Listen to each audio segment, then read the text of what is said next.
Welcome to Dr. On Call with your host, Doc Griffin. The doctor will be with you momentarily. He's having a drink. Our guest this evening is content creator, gamer, and charity streamer, Christopher Thomas. Christopher Thomas? Yeah, it's a surname, asshole. Shut up. Old man. What? Shut up.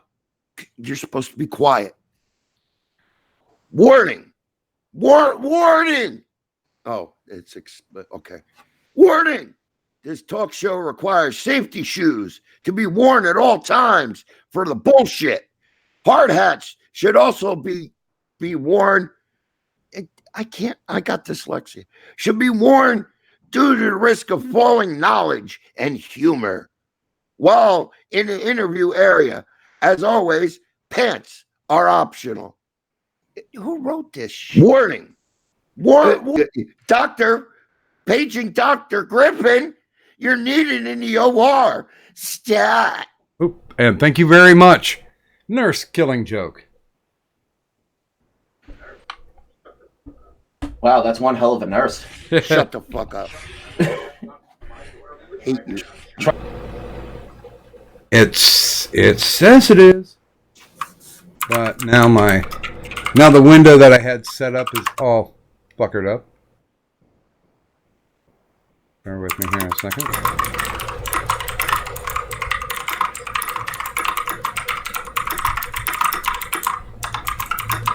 I don't know why, but you are... Okay. The hell is that? I don't know why, but you are... Are we here? Are we now live? Yeah, we are, but it's good God. Okay. It messed up all your shit, didn't it? It did. And people were like, "Oh no, the new updates are great." And now I'm. Well, everyone's getting entertained by my click-clackety keyboard, so at least they had something. Okay, there's my Hangouts. There. That should take care of business. No. There we go. Now I'm on screen. Okay. And welcome everybody. If you missed the nursey call-in, then you're okay. You're all right. OBS decided to just go buck wild again and drop us out. But let me not dawdle on the technical things that this boomer goes through. Every bloody show, it seems like. And let me instead introduce my guest for this evening. He's a gentleman I met while he was doing good for the community. And... He has been both an angel and a devil most of the time on purpose, but it's still not a bad thing. And so I would like to welcome. I love that. We can definitely use the Christopher Thomas name, but I still know him best as Disky Fringo. And welcome, sir, to the show. Thank you, Doc. It has been a while since we've been on the same stream together. Yeah, well, and plus it was the whole thing where this has been months and months of me wanting to get you onto the show, but you have IRL things, so I'm like, I'm not messing with that. I'll just back off, wait until you get your tests out of the way. But yeah, I mean, coming into it, I definitely wanted to have you on the show. So I guess we were just biding time until we could see your presence. Right, yeah. It's been fucking difficult, man. Like, I've been literally living at my job for like the past, 7 or 8 months.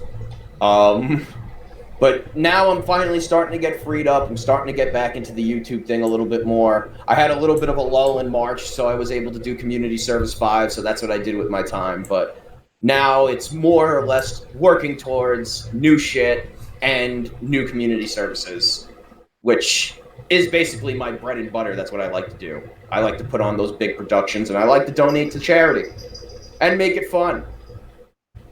And I can't say that you've had a boring stream or an unfun stream yet. No, I try to keep it I try to keep it 100, man, with the entertainment, because, you know, one of the reasons why I started doing community service was because I was just so bored of what I was seeing. Like, I felt like every stream I was watching was just a couple of goons on a Google Hangout, and I was like, wow, anyone can really fucking do that. What can I do that would make it fun and not just you staring at a bunch of goofs talking about the same shit that you can listen to like 7 times over? So giving them a reason to tune in.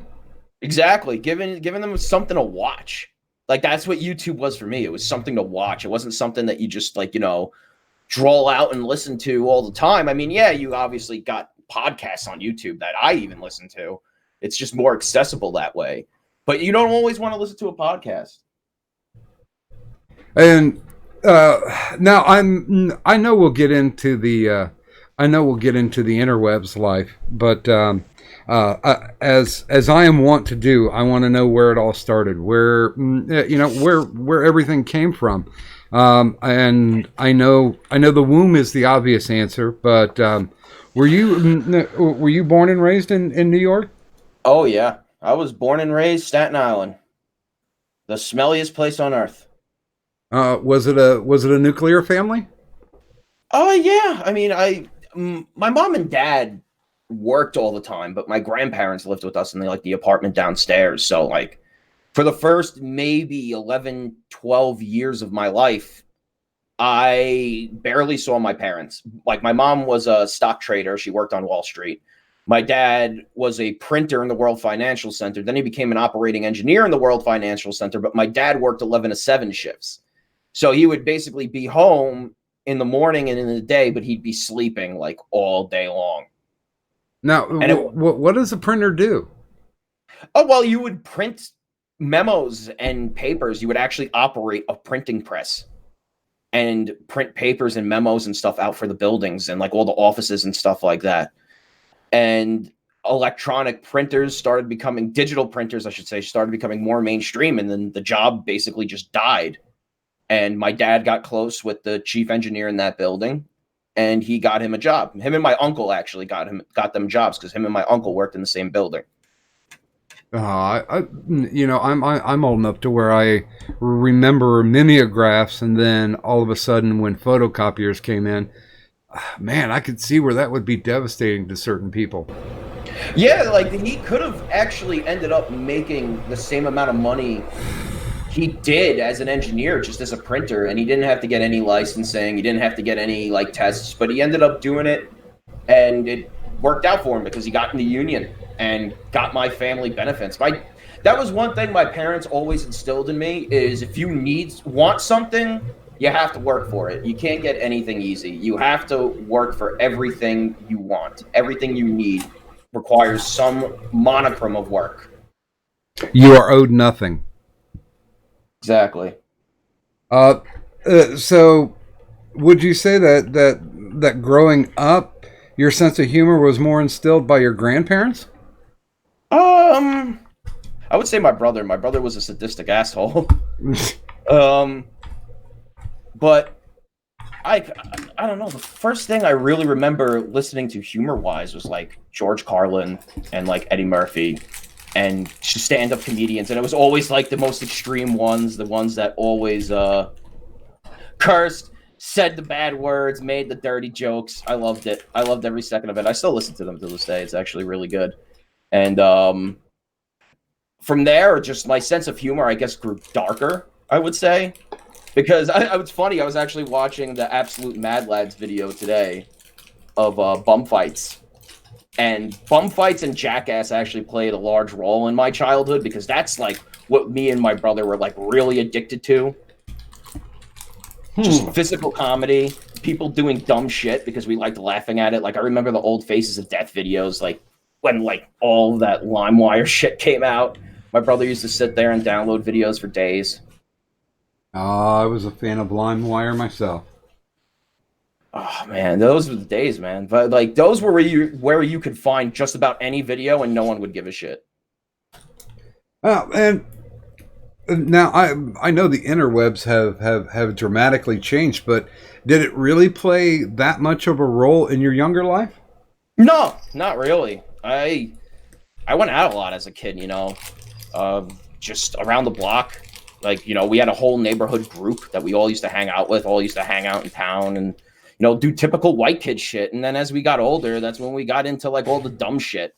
When we started hanging out with hood rats because we were bored and we had nothing else to do. Staten Island's a really fucking boring place, man. There's like nothing to do here other than like smoke weed, get drunk, and then like walk around the towns and stuff. There's like nothing like the city over here. You know, there wasn't like arcades or like mini golf shit. It was just all suburban, barren land shit. So basically you found yourself figuring out how to entertain yourself because there, you know, really were no interwebs. Yeah. No, I just barely fucked with a computer. I didn't have a computer of my own until I was like 15. Like my parents were not technological people. They did not like technology. I didn't have a cell phone until I was 14. Like my brother had all that shit. My brother was always like the big hip guy. I call him the alpha hipster actually. Because whatever trend there is or whatever trend comes, he always finds himself like ahead of the game. It's a strange, uncanny ability that he has. And I can say that my brother had a basic influence on my life too, because, you know, kind of being closer, not necessarily having to be the authority figure. Would you go as far to say that he was the inspiration for what you eventually became for the interwebs? Well, me and my brother are completely different people. If I was to show you a picture of my brother and a picture of me, you would swear that somewhere down the line my mom cheated on my dad. That's what we used to say because we don't look fucking nothing alike, me and my brother. But taste-wise, entertainment-wise, as we grew older, we grew like far apart. Like my brother's a DJ. He lives in fucking England. And I don't even know what music he DJs because I don't listen to house music. So I never ask. I never really, you know, look into what he does, but he does it. He's my brother. But I would say my humor I mostly found on my own. Like I started just really getting into like dark humor, and I people can make a joke about anything. I used to get made fun of all the time. That's kind of where I learned how to pick up on it. You know, like, yeah, what they're saying is funny, so I should say something funny back. You know, I should make fun of them for having a big fucking nose instead of them calling me fat, you know? And I just kind of got used to it after a while. And after that, like, for me, there was like no holds bar. Like nothing really was off the table for me after all of that shit, because I was like, people will make a joke out of fucking anything. Well, and you can find that a lot of people, especially the more entertaining ones online, I won't necessarily say the more successful, because there's a lot of criminally undersubbed people out there. But yeah, they come from, you know, middle class or lower class to where, you know, you're on the playgrounds trading your mama jokes. Yeah. Those were like staples for us, but like it would get even further because then we would start like fucking with each other. Like one of the things that we used to do was we would steal your shoes, tie them, throw them in a fucking tree. Like when we would all hang out after school and shit, like we would take someone's bag, take all the shit out, flip the book bag inside out, put all the shit back in, and then duct tape the fucking bag. And then just watch you sit there trying to get the fucking thing open and get everything back together. There was one time when I was in high school, we got one kid really bad. We did all that, and then we took his gym lock and locked it upside down, like the lock upside down, to a fucking school chair. And the dude had to literally lay on the floor and fucking tinker with the fucking lock. And that's a skill. From there, it just fucking kept progressing, and then it got to a point where, like, we would take a person's pack of cigarettes, and we would dump all the cigarettes out. I mean, all the tobacco out, and we would stuff like fucking like paper and all this other dumb shit in there. And then when they would go and light the cigarette, you know, they would fucking cough into convulsion. We all used to think it's funny, but we're like, hey, we're probably gonna kill this guy. That's yeah. Now, have you ever had a prank and basically bring you into an encounter with Johnny Law? There was like this Albanian family that used to live around the corner from us, and they used to put their shoes outside of their house. And it was like a family of like 30 fucking people. Like, I don't know how they had this many pair of shoes, but one day we went there and we took all of their fucking shoes and just spread them all over the fucking neighborhood. I think like 2 of them ended up in some dude's pool. And they got the cops involved. And my brother, what's actually funny was my brother got named, but he actually wasn't there. I was there. Like, I was there doing it. He wasn't. And they all blamed my brother, and it turned out it wasn't him. It was like other kids from the fucking neighborhood. I ended up getting away scot fucking free. I still don't know how till this day. I don't even know what happened after that. But after that, those people never left their shoes outside of that house ever again. And they're still there to this day. They're still around the corner in a big pink fucking house. Well, yeah, if there's 30 of them, it's going to take forever for them to die.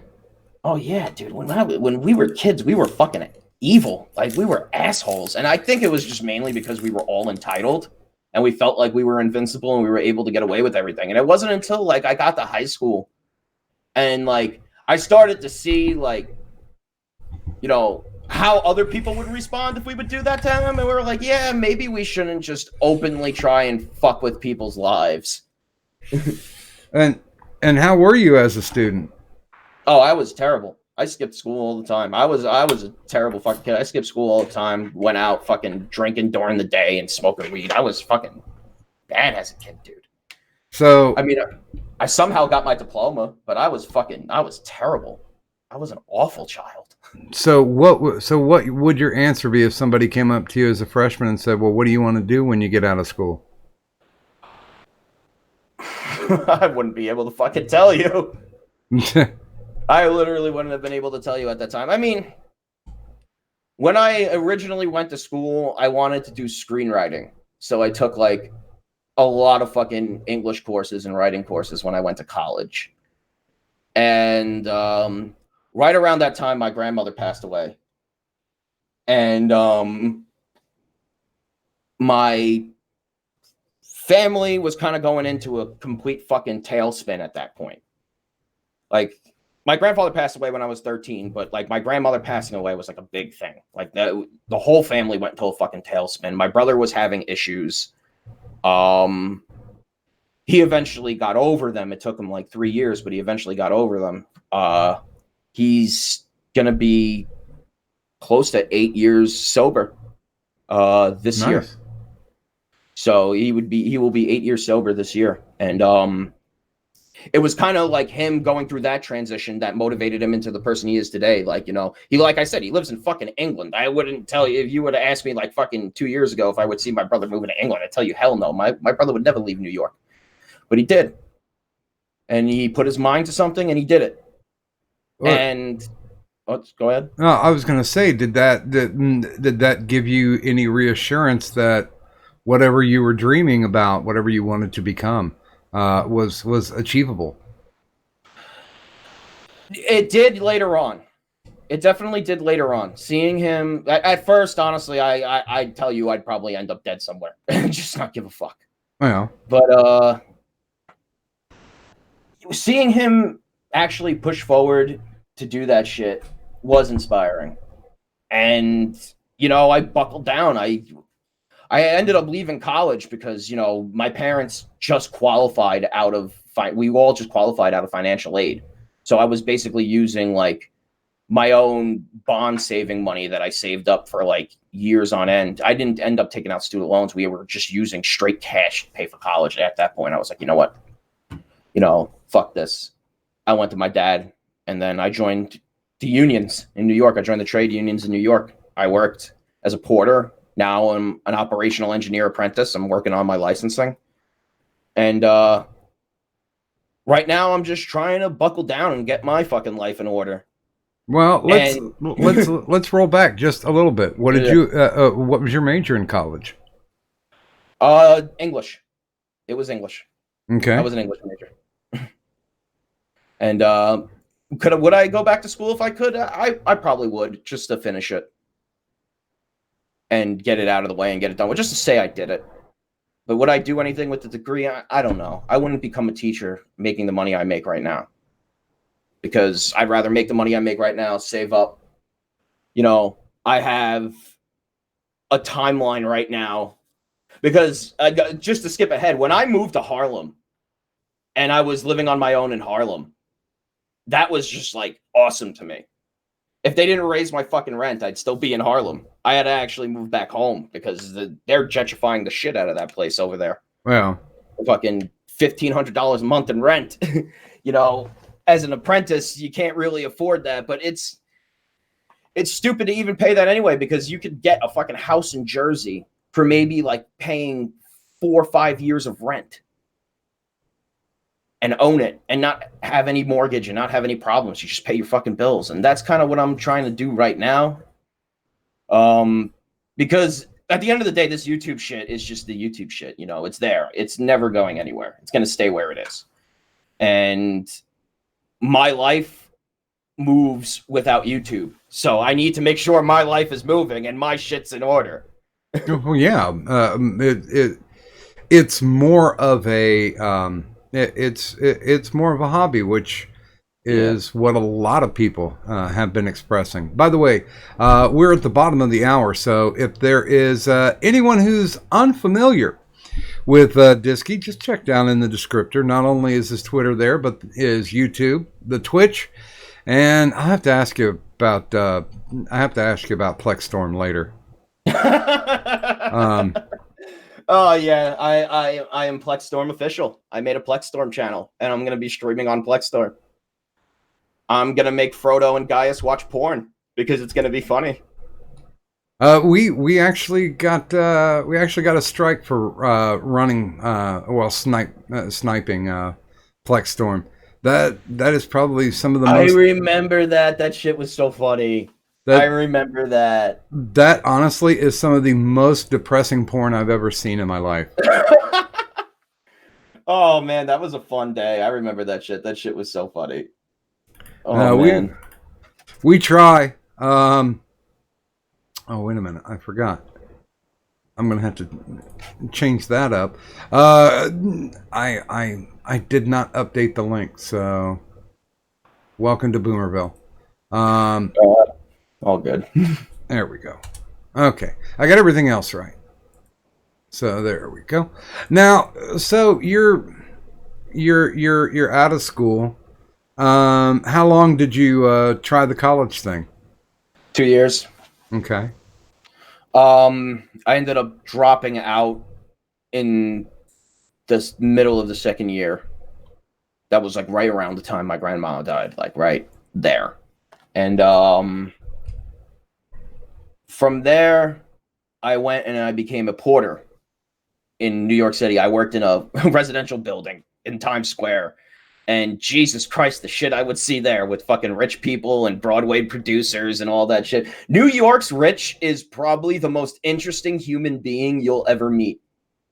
They are so unpredictable. It's like that's the thing when I go to New York. It's like me sitting in a zoo.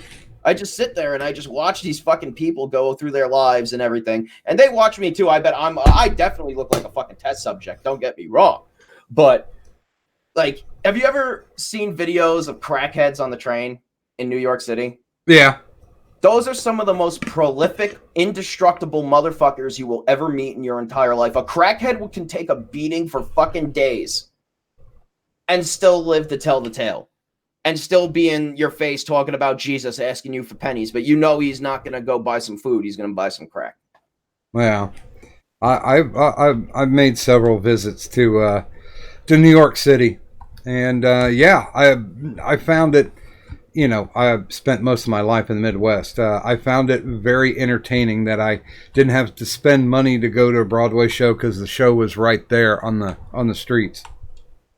Yeah, the fucking Times Square back in the day, probably your time, was like it was like Ripley's Believe It or Not live. Oh, it was a shithole. It was porn theaters as far as the eyes could see. Yeah, I used to get told stories by like the old engineers how they would throw parties in the shop. They would go and get They would go and get like tubs of ice from like the ice maker because the old air cooler units used to use ice. They used to have ice makers and they used to use the ice to cool the air.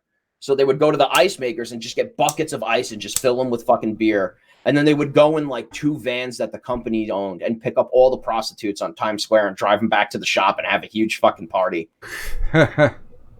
Like the shit that used to go down in New York City and the shit that still goes down in New York today. I mean, yeah, it's a lot tame, but if you were to walk through the streets of New York like I do every day, it's just depressing. All you see is people just that hate their fucking lives. And then you see the homeless people and they're all like passed out on the street. You think they're going to fucking die.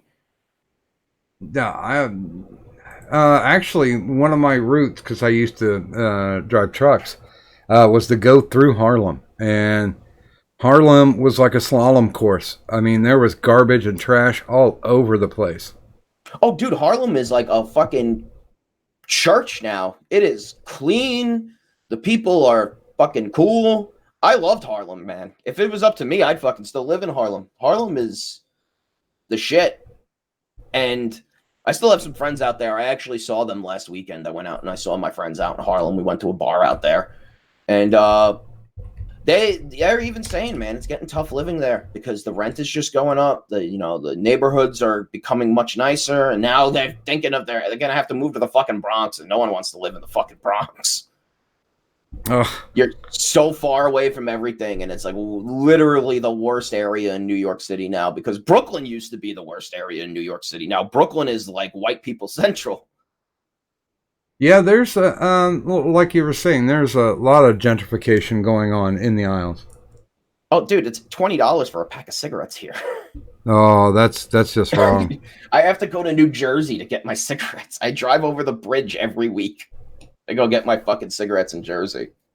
And then, I make an excuse. I go out there. I see my friends. We go to Asbury Park, which is probably one of the fucking coolest places in Jersey because it's basically an entire beachfront with bars. Well, and that's the hometown of Bam Bam Bigelow and Chris Candido. Yeah. And it's funny because one of the restaurants there actually has a Bam Bam tribute. Someone drew him on a wall with like chalk, like colored chalk and stuff. Yeah, he was a good guy. I had occasion to meet him a couple times on the way up and on the way down. But as far as it goes, I know you were instilled with a work ethic to start off with, but was it seeing your dad in the unions that made you want to unionize? The way my dad broke it down to me really kind of like made me realize that it was a smart move to make because all of my friends were away in college, and all of them were just complaining about their fucking student loans and how when they get out of college again, like my cousin, for instance, graduated, got his degree, couldn't get a job in his field, so now he's a carpenter. Mm-hmm. And he's paying student loans for, I don't know, fucking years now. Huh.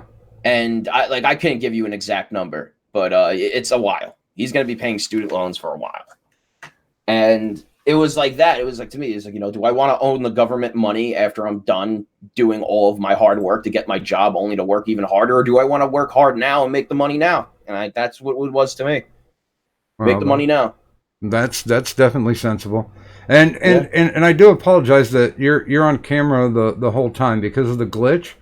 It's not letting it flow back and forth between. Oh no, I've noticed. Don't worry, I'm not playing with myself. Oh. It's not DSP hour here. Technically, it could be though. Yeah, it could be. And no, I have to disagree with Callan in the chat. You do not look like a young Artie Lang. I take that as a compliment, though. Well, with or without the heroin. I've seen Artie recently. He doesn't have a nose anymore. Yeah, that's the whole thing. Because that dumb motherfucker snorted it. He didn't shoot it. He was better off shooting it. Yeah, I'd rather have some collapsed veins than a collapsed face. You know what I used to get, actually? People used to say I looked like Zach Galifianakis. And that's why I started cutting my hair. Because I was like, nope, I am not looking like that fucking guy. No. Not in a long shot. So that's actually something that, like, when because I used to do fucking coke back in the day, and I don't do it anymore. I am fucking off that. I'm off the fucking gas. Believe me, the gas was fun. I had a lot of good times on it, but no more gas for me. You see what that shit does to people, and you're just like, oh man, like, how could you let that happen to yourself? And I mean, I was a big pot smoker. I was never really a big drinker. I was never really, I took acid and went to Comic-Con, which was a horrible fucking decision. I must have told that story hundreds of times, but don't take acid and go to a comic book convention. Yeah. It's not smart. I mean, what's up? I'm going to have to agree with you on that. I wrote a book about that, and one thing you don't want to be is in a huge public place, jammed, elbow to elbow with people who may have had questionable showering habits. Oh, fuck. Shit. I could tell you some stories about some smelly ass dudes. I had friends of mine that my friends and we used to be really into fucking like the trading card games like Yu-Gi-Oh! And Magic and shit like that. And my friends would literally go to the regional tournaments for those just to sell cards. They would make thousands of dollars selling pieces of fucking paper. Pieces of fucking paper. You're making thousands of fucking dollars. You got a binder full of them and you're making them. Like, oh, it's like it's like the fucking stock market. One day a card is worth $130. The next day it's worth $2. And my friends were so into this shit, dude. Like, they would spend hours at these tournaments just selling cards, not playing anything, just selling them. One of them owns a fucking store now because he bought it with all the fucking money he made selling fucking Yu-Gi-Oh cards at tournaments and on eBay. Like, how is that? To me, I was just like, how is that even possible? But it's possible. Well, we did pretty much the same thing in the late 80s with comic books because of speculation. Mm-hmm. A book that literally out the gate was a $1.99 book.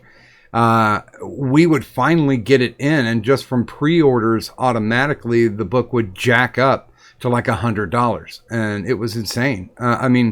Shitty stock market speculators. That's basically what everybody was. But if there was somebody out there willing to pay the price, they were completely happy to sell it. I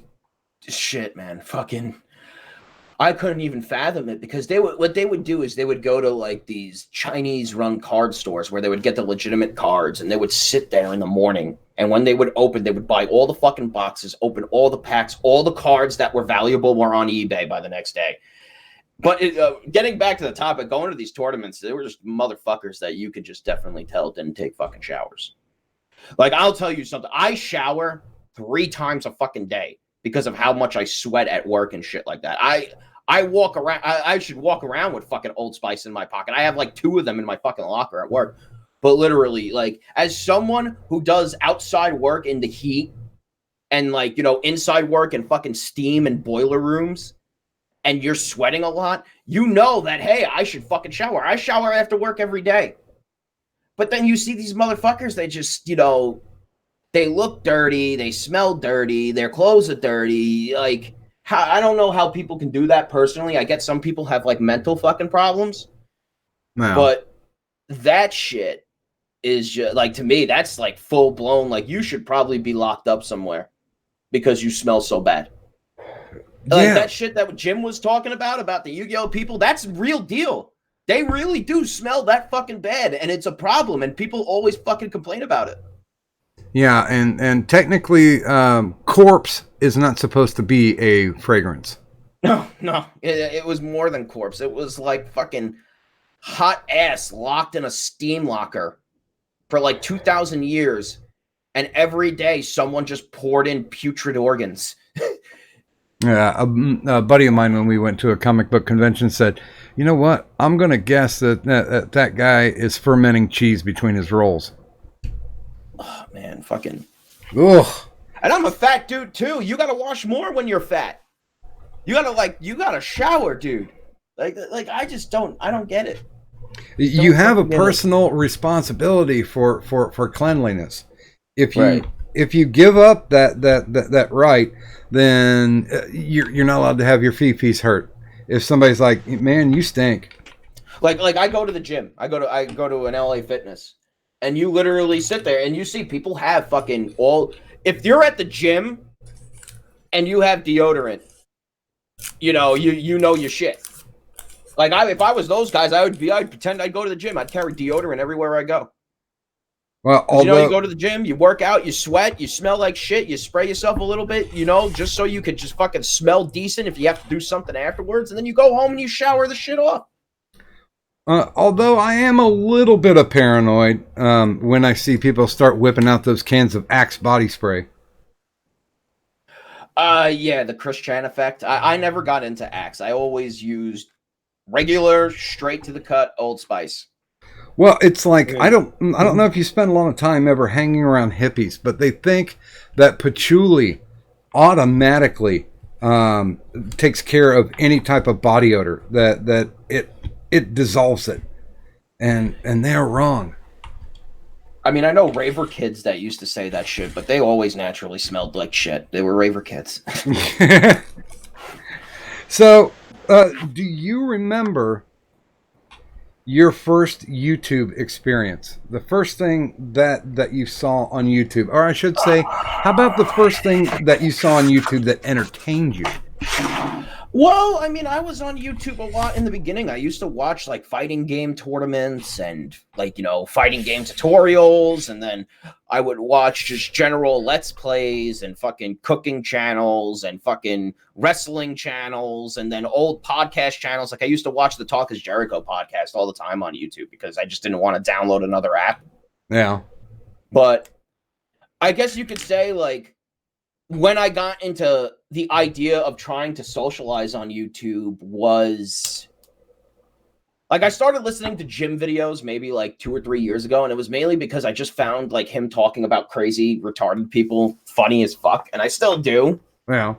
And he was like, I guess you could say that a lot of the shit that dude did kind of like formed my thought process for YouTube and how to like go about it. Because you would just see these people just fucking, getting too personal, and then they go fucking insane, and then it turns into a big spectacle, So I kind of just lurked for a while.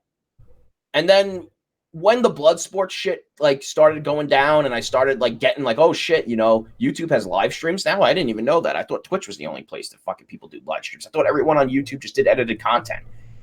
And then I saw like how people in the chat were fucking being trolling and stuff like that. And I always love a good troll. I love the troll nature. I used to watch the Twitch streamers where they used to pretend to be fucking tech support and get the kids to butter their fucking hard drives or milk in their routers.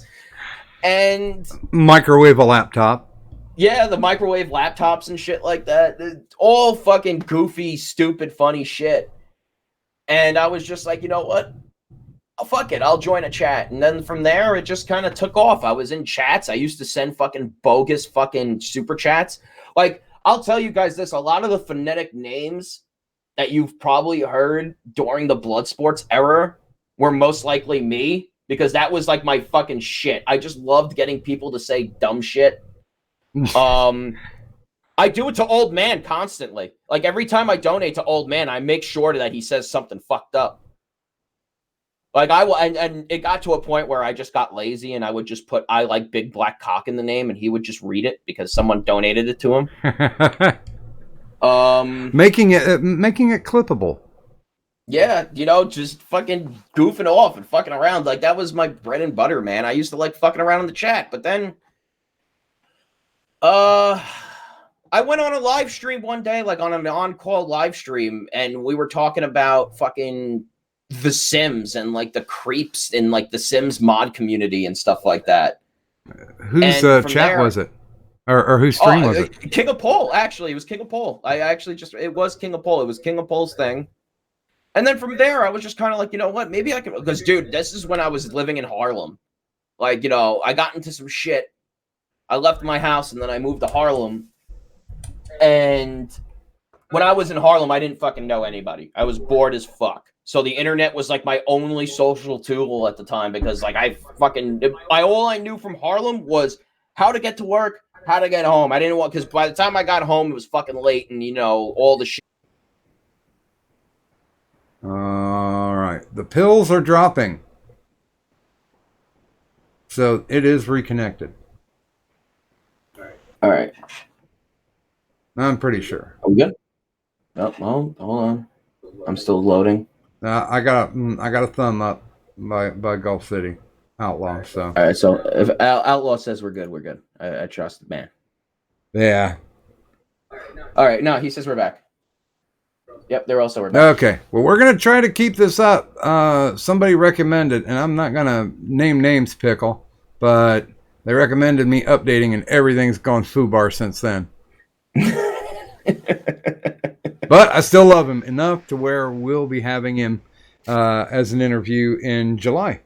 Oh, nice. But yeah, I did want to make sure there's very few people that I synced up with behind the scenes that I would say.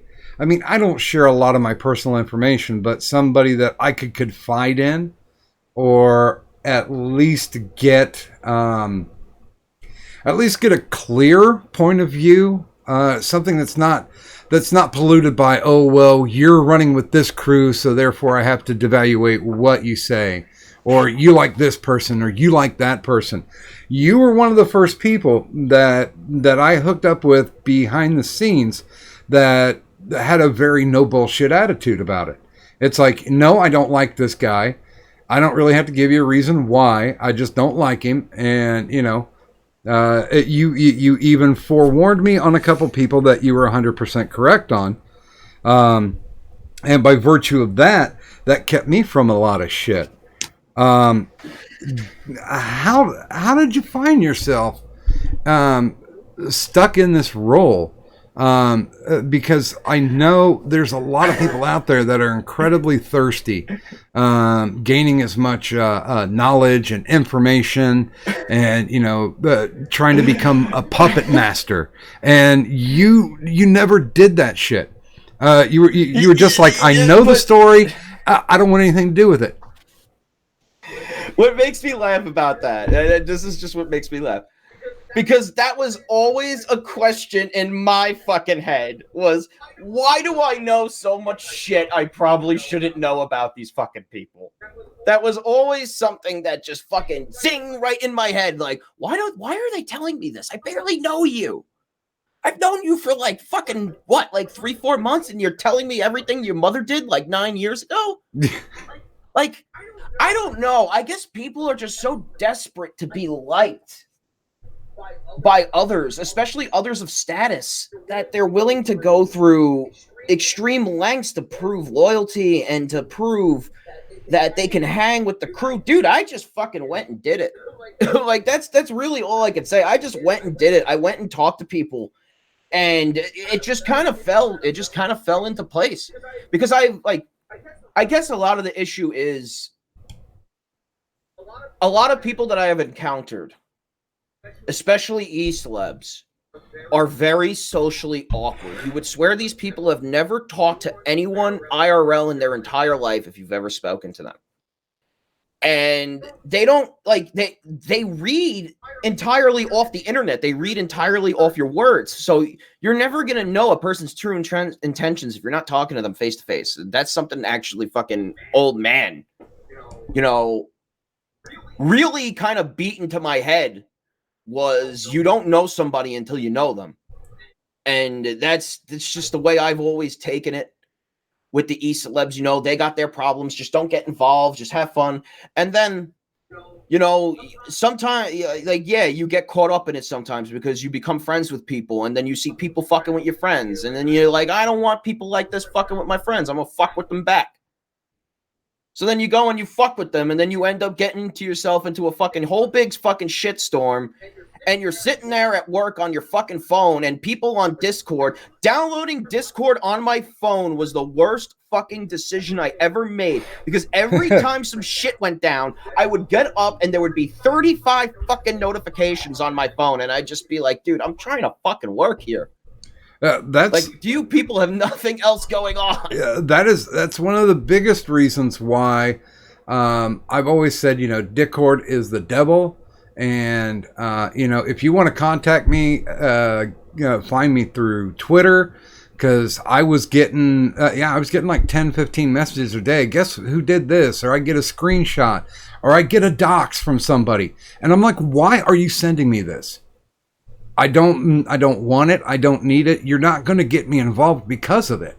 And you, among very few others, but you were the first one that, and I'm not going to mention the name of the person. You said, listen, it's okay to be peripherally friends with this guy, to hang out with him. But the moment he comes to you and asks you to do something, just say no. Just back away, right? Because it's like the mob. If you do something for them, you in for a penny, in for a pound. Right. And I found myself in situations like that where people would come to me and be like, yo, look, there's this shit going down and you should be a part of it. And stupidly, sometimes I went along with it. Because you get that fucking, I call it the hero balls. A lot of people like to fucking whisper in your ear and say, this is a really good thing. This person's really bad. We got to take them down. We got to do this, and that. And then, you get into it because you think that, oh my God, this guy's probably doing some really fucked up shit. He should totally get fucked with. So I'm going to fuck with him back. And then you fucking get to a point where you're just like, this is dumb. Like, is this shit actually impacting my life? There's another thing I was taught by people I used to work with. This guy, an old Albanian dude I used to work with.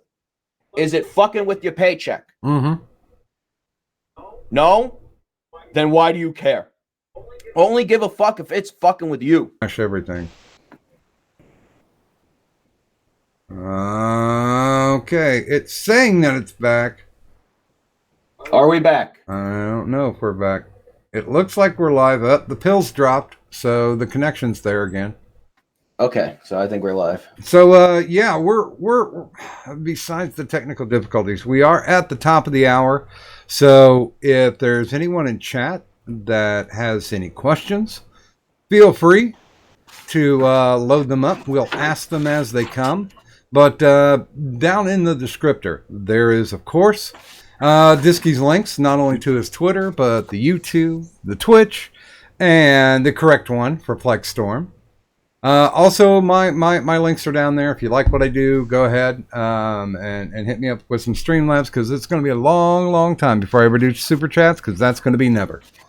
I refuse to use Super Chats to give Google any more money than I actually have to.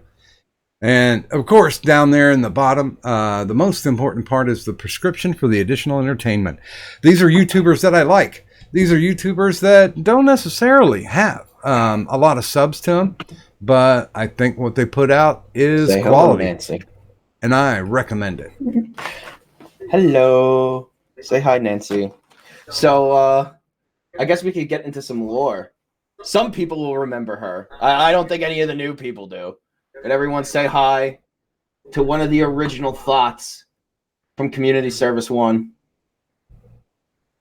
Let me. One of the original thoughts. Oh shit! Let me go ahead and pull that out. Try to get you better. Okay, there we go. We got some more in the frame for you. At least he's getting laid. I mean, she's kind of flat, but it still does the job if you wrap it around and get a couple pieces of salami. It kind of feels like the real thing. I know in prison they call it a fief, but that's essentially what that is.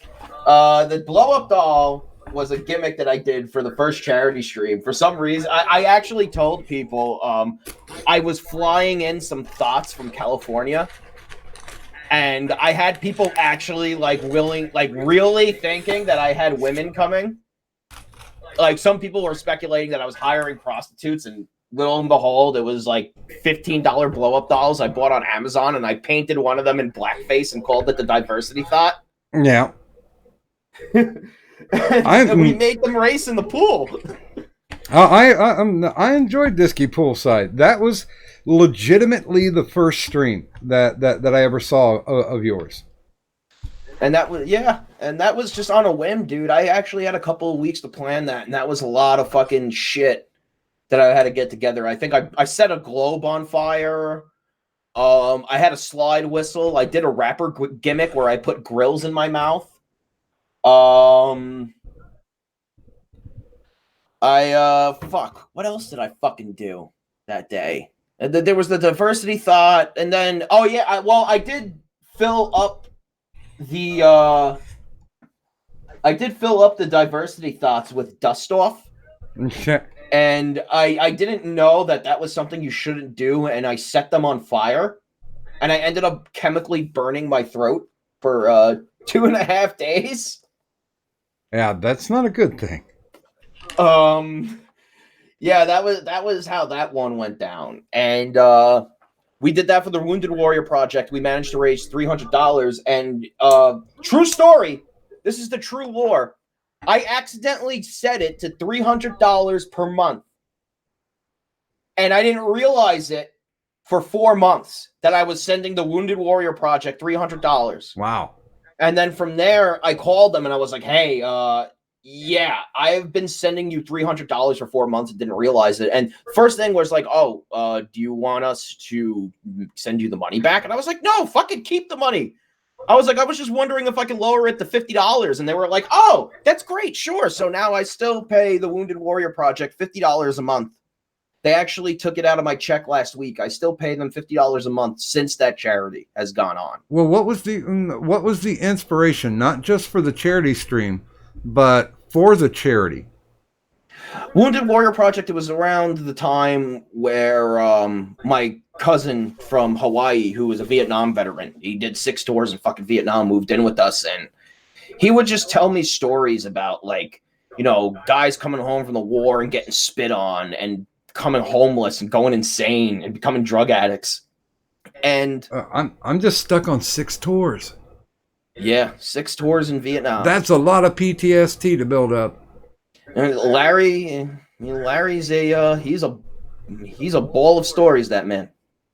But he's still alive and kicking. He's upstairs right now smoking cigarettes as I speak.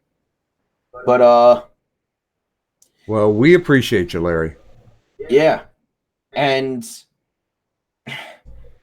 like, to me, it was just like an obviously no-brainer. I was like, we should do something for the fucking troops. And Wounded Warrior Project, it was something that was suggested to me by a friend who's in he's a veteran. He's in a veterans biker club, and it's a charity that they do every year. And he's like, dude, they're legit. I talked to the people. You know, I can get you in contact with them. I talked to their people. I asked them, you know, about doing a stream, not being sponsored. I said, you don't have to sponsor me. I just want to donate the money. And they said, sure, why not? Fuck it, do it. And then from there, and they were like, as long as you claim that we don't sponsor you, whatever you do is fine. And I was like, okay, sure. So, I would love to get Larry on stream. I see people asking for Larry. I would love to get Larry on stream. It's just, I don't think he would really go for it. But if it's something that I can do, I will bring it to you. I will get him, and you can hear his fucking stories, because he's a fucking guy who has lived life. Like, he has lived fucking life, that dude. Well, it's kind of like how Charlie Murphy, for me, was the most entertaining part of the Dave Chappelle show. Yeah, trust me, fucking Larry makes me even more boring than I am now. But you believe me. But, you know, that dude, getting to know him the years that I did, you know, I learned a lot from Larry. And it was good to help the troops, because they totally fucking need it. And you can find them at woundedwarriorproject.org if you want to read more about them and all of the stuff that they do for warriors.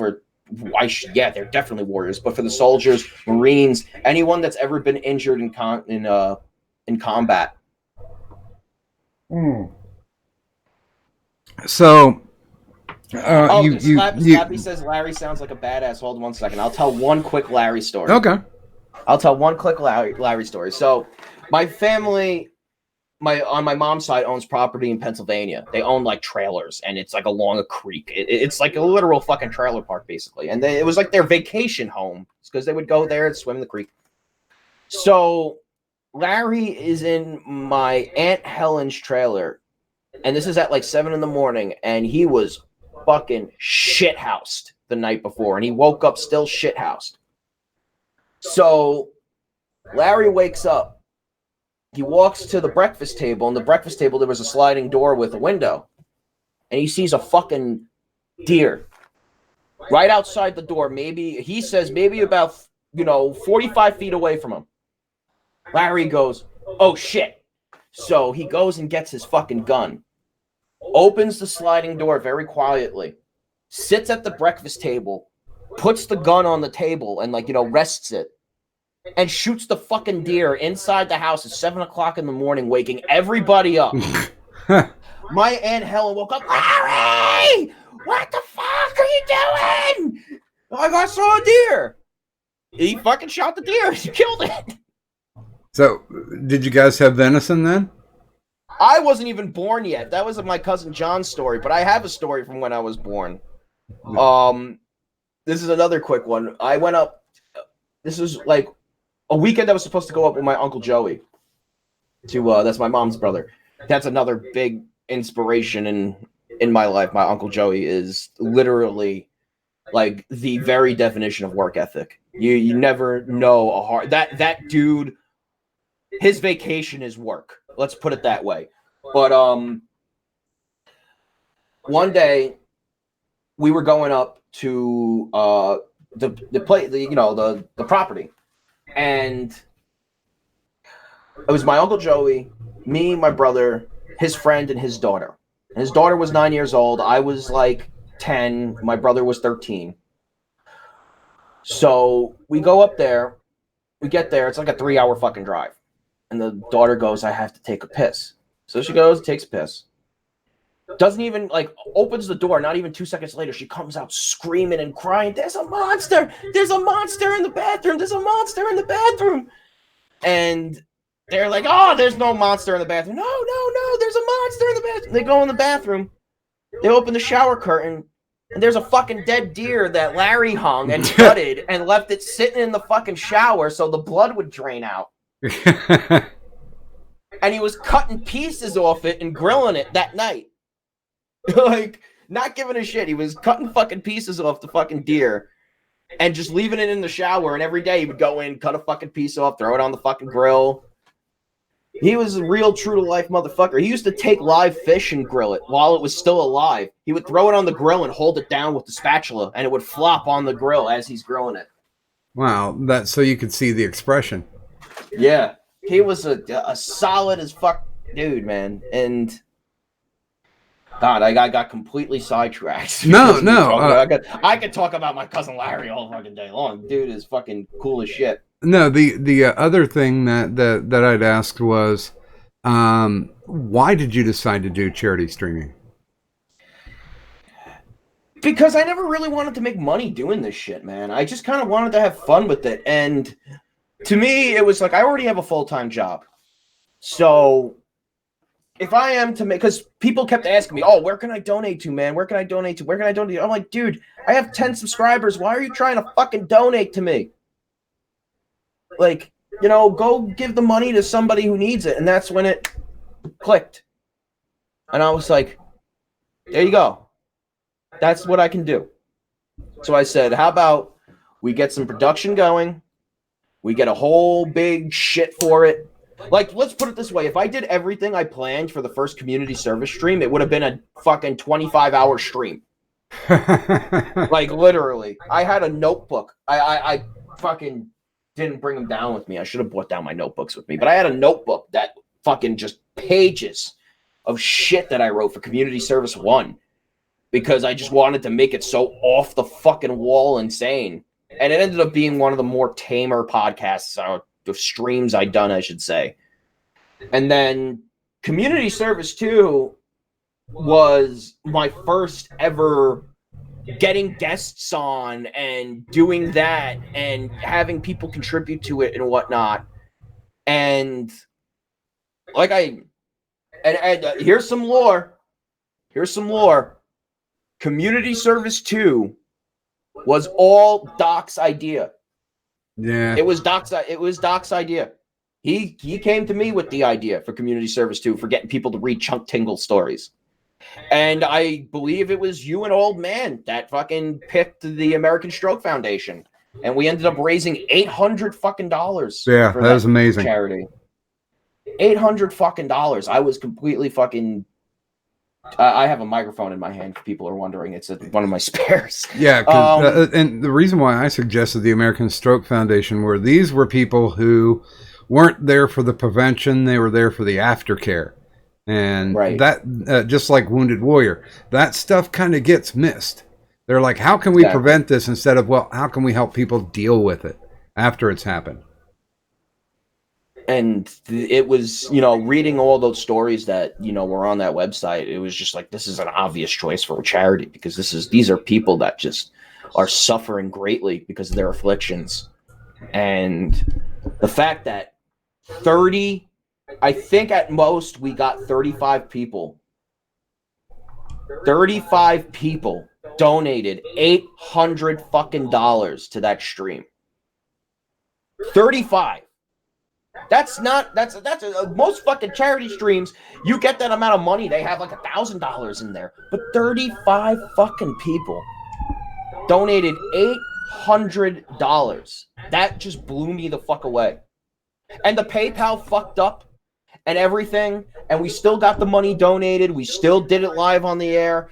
That stream almost went chaotic at the end. Well, and I was sitting there for 5 fucking hours in the hottest day in New York that summer in a fucking bathrobe and a mask. And I ended up putting on a t-shirt and then jumping in the fucking pool like 3 or 4 times because I was so fucking overheated. We were sitting out there for 5 hours reading Chuck Tingle stories. That's when I learned I cannot do long streams. I will kill myself. I will put a gun in my mouth at the 5th hour and pull the trigger. Because I just can't do it. Yeah, that had a tendency to go on, but there wasn't anybody complaining about not being entertained. Oh no, it was fun. Everyone loved it, and just so people know, it has been archived. A lot of the charity streams are gone now because I nuke my channels like crazy because I just don't give a fuck about YouTube. I can nuke my new channel right now and not give a shit. But someone actually saved them. I'm going to be posting a link in the chat. And this is to Hey Man Nice Shot's channel. And now Hey Man Nice Shot, he also hosts a show called Jobbers and Jabbers with Water Jabbers every Saturday at 5 p.m. So if you want to subscribe to him and check them out, Hey Man Nice Shot actually archived all of this shit. And I can't thank him enough for doing that. I was actually pleasantly surprised the other day when I saw that he did it. And thank you very much to Hey Man Nice Shot for doing that. So I'll promo the fuck out of you for that. Yeah, there were some good reads on there. I think I think Joker touched the feminine side he never knew he had. Having old men read gay stories. Someone's asking a question in the chat. Well, I've got a question here if you want it. Yeah, sure. Callan McLeod says, what is your idea for the future? That's wow, that's big. For my future? Yeah.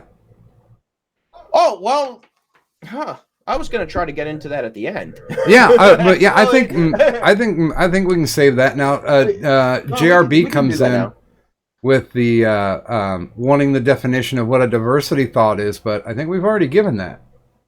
Diversity thought is me painting a blow-up doll with blackface and throwing it in a pool and writing diversity thought across its chest. So what is your future? Well, right now I'm working on my brainchild, which is the most degenerate stream ever, which is Faces of Fringo, which returns this Thursday at 9:30 p.m. Eastern Standard Time, where we will be looking into the ancient songs of the douche flute. However, today, Doc, something came in the mail. And it is a prop for not Community Service 6, Faces of Fringo, Episode 2, Cooking with Degenerates. So, I had Frodo order me some cooking utensils. Because Frodo is like an encyclopedia of just about fucking everything you can think of on the fucking internet. I have the box right here. We could do an unboxing right now. Oh, go for it. Of what Frodo bought me, because this is actually something I have to see, because I don't know what he ordered me. He just ordered it for me.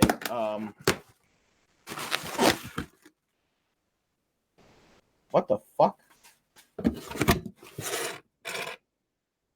What the fuck is a magic wand? Uh-oh. What the hell did he buy me? What the fuck is this? It says magic wand. Hold on, let me see so they can see it. It says magic wand. It has a variable speed control. Is this a hand mixer? No. What do you mean, no? No. This is an odd looking fucking hand mixer. It's definitely not a hand mixer. Look, it doesn't even have a whisk. It's like a ball. Yeah. Doc, did Frodo buy me a dildo? Yes.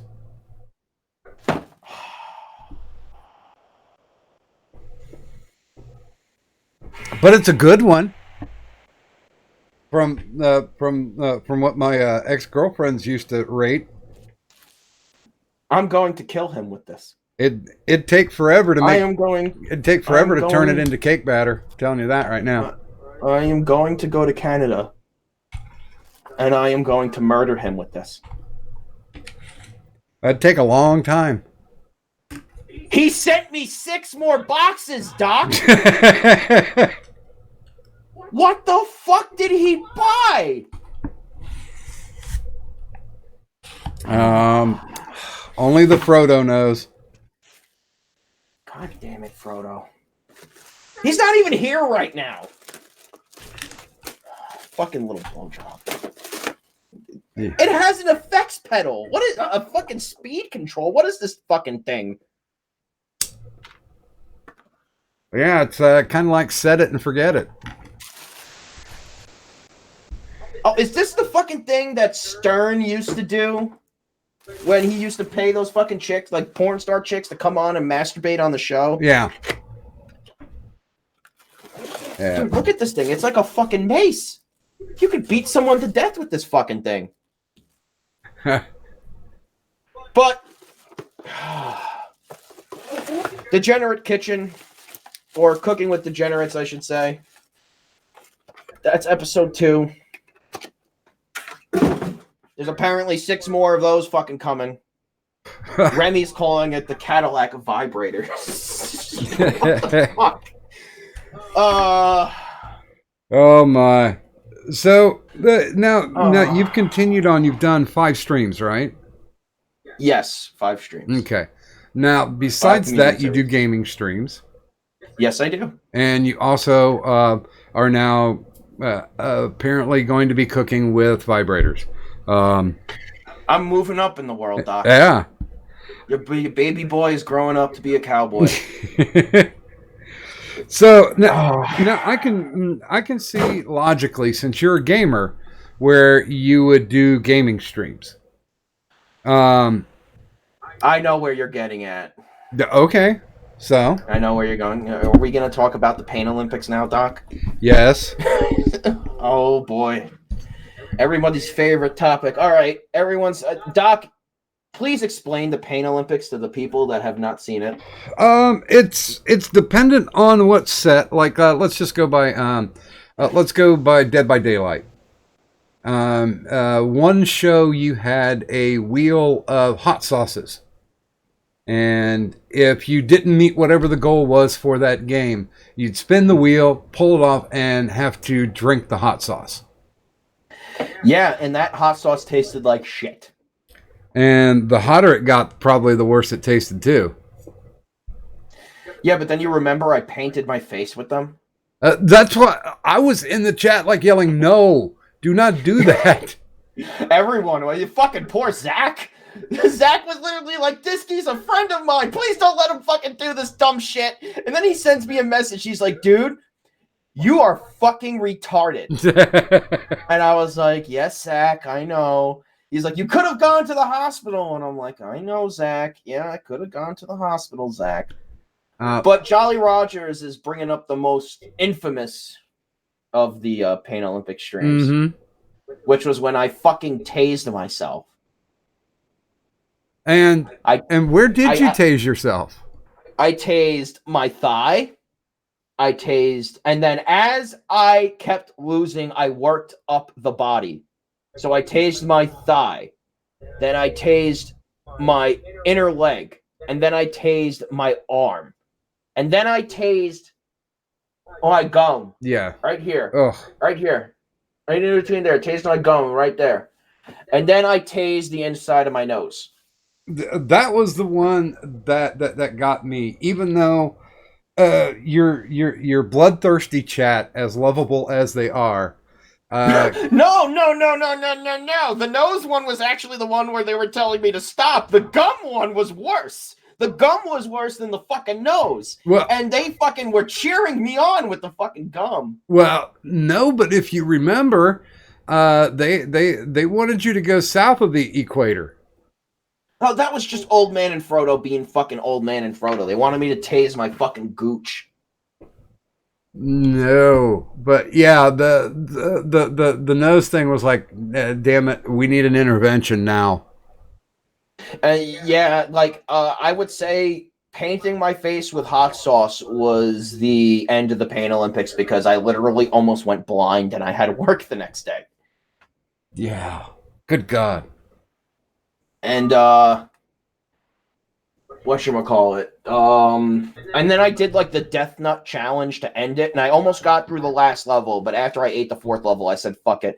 And I ended up chugging like 2 gallons of Nesquik. And I woke up the next morning sick as a fucking dog. Yeah, I could see that Nesquik just curdling. So the idea that gave me the Pain Olympics was, and this is stop blaming me for shit I do. Fuck you, old man. I was watching a lot of Saw at work when I was working overnights. I was watching a lot of Saw. I think I watched every single one of the Saw movies in sequence at work. And I sat there and I said to myself, I said, you know, back in the day, people would do the fucking like they would do like the fucking the bike challenges, or they would do like the games of horse, where if you lost you would have to like take a shot, or you would have to fucking, you know, someone would fucking peg the ball at you, and as you kept failing it got lower, so people would fucking take the basketball and just end up chucking it at your balls at the end of the game. And like I said, I grew up in a very sadistic childhood, like literal fucking like abuse towards each other. Yeah. So I was like, you know what? Dead by Daylight is the perfect game to do this with because it all depends on me and me trying to survive the game. So I said, that's a pretty easy concept. So if I die, something happens. So how about we do that? And I said, okay, we'll go with it. And I remember buying a cattle prod to fuck with my friends. Months prior, I used to sit there at barbecues and I used to sneak it out of my pocket. And I used to jab them right in the leg with the fucking cattle prod. And that's when I said to myself, I said, you know what? I got an idea. And I think this is, and I was like, at the time I was like, I think this can, bring some heat. Let's get some heat going. Because at the time, I was still trying to build up an audience to, come to the fucking charity streams. So I said to myself, you know what? Let's do this Pain Olympic shit. And I think that video got maybe the third most views on that channel that I had. It got 110 views. Nice. And I remember going into the morning decay chat the next day and going, hey, you guys want to see a video of me shocking myself? And Eric was just like, no, Disky, I watched the video of you shocking yourself. And fucking Rob's just like, what are you doing, man? What are you doing? Why? Like I don't want to see you get hurt, pal. And I was just like, I don't give a fuck. I'll fucking do it anyway. I don't fucking care. just Rob's reaction made me crack up like uncontrollably because it's just, what are you doing? And that was a common reoccurrence with the Pain Olympics. Every time I did one, that phrase always fucking just came up. Just, what are you doing? And are there plans to bring back the Pain Olympics? Currently, no. And the reason why is because I literally can't think of fucking anything to do that's, not disfiguring in any way, shape, or form. Or that doesn't involve a staple gun. Well, yeah, the staple gun was, I actually was going to go through with the staple gun. And then, like, my friend that works in hardware basically told me, yeah, you're going to shoot a fucking air compressed staple through your hand, you fucking retard. He goes, you'll break your bones. I have shot one through my hand. And yeah, it's not a pleasurable experience. Good thing I have diabetic neuropathy, or I probably would have felt it. Oh, dude, I was going to do pins and needles. I was going to do the Japanese needle torture where I stick the pins through my fingernails every time I lost. So I literally bought like pins and I was practicing at home. I was literally sitting there sticking pins under my fingernails and then fucking trying to type on the fucking computer. And it was not fun. Yeah, that's something that I definitely would not recommend. Gulf City Outlaw asks, now I should preface this because I forget who initially asked it. They were asking, what are you apprenticed in? I work in operational engineering, but my aspect isn't crane operator. I am buildings operations, which means that I do HVAC. I do all that shit. I do HVAC, steam, electrical work. Basically, I work in commercial office buildings. So if a commercial office building, you have...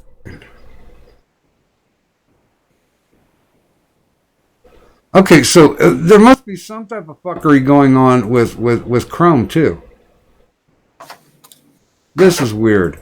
It looks like everything got a fucking big update because when I opened my Internet Explorer by accident, it actually said you can't run it.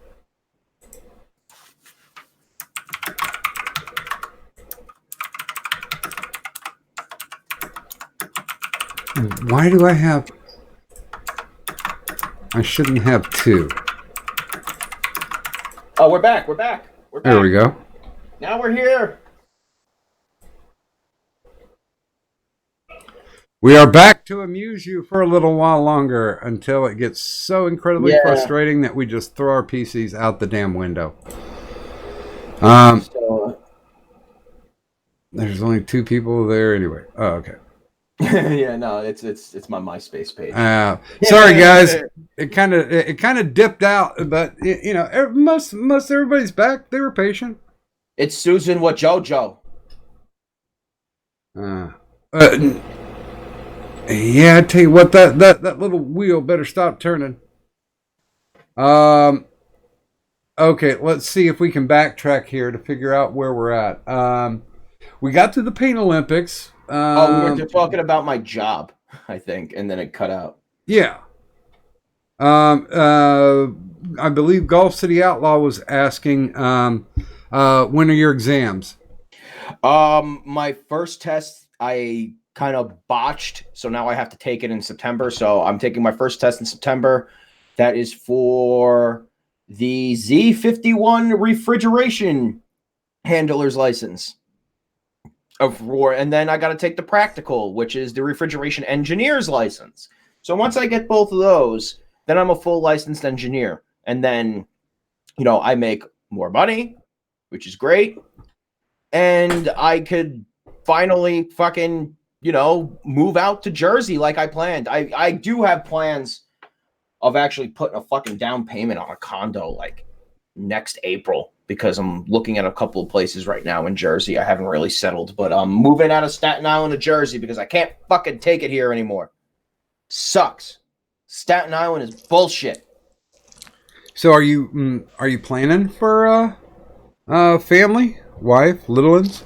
Yeah, I mean, I'm not in a rush to get into a relationship now because, I'd rather save my fucking money. I had a fucking ex-girlfriend and she was a giant fucking drug addict drain. So after that, I was like, yeah, no girlfriends. No girlfriends. Make money. Do yourself a favor. Don't worry about fucking getting a girlfriend at the age of fucking 24. Make some fucking money. Well, and to be honest with you, if anybody watched the Christmas stream, that might be some chick repellent with the thongage that we saw. Oh, the Christmas stream? Mm-hmm. With my thong? I don't know. The ladies like the thong. I don't know. It's something like when it's trimmed for the holidays. Yeah, but it shows my massive bulge, fam. Yeah. And that was, I was actually pretty fucking cold that day. It wasn't that cold. I had the heat on, but I had to open a window because the heat was blasted. I lowered it, but it still wasn't that fucking hot. And then, I had a bell on it and everything. It went everywhere I go. And people weren't expecting the thong. I think poor Gulf City Umbreon got blinded.